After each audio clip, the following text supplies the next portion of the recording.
ये मोह मोह के धागे तेरी उंगलियों से जा उलझे, कोई टोह टोह ना लागे, किस तरह गिरा ये सुलझे।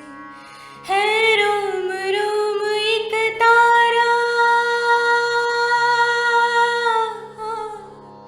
है रोम रोम एक तारा जो बादलों में से गुजरे।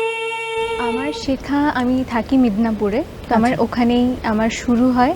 আমি ক্লাস 5 থেকে সপ্তক কমল চৌধুরীর কাছে গান শেখা শুরু করি এবং তারপরে যেটা হয় সেটা अनुराग कुम कुम दिले देहे मुने, अनुराग कुम कुम दिले देहे मुने, बुके प्रेम केनो नहीं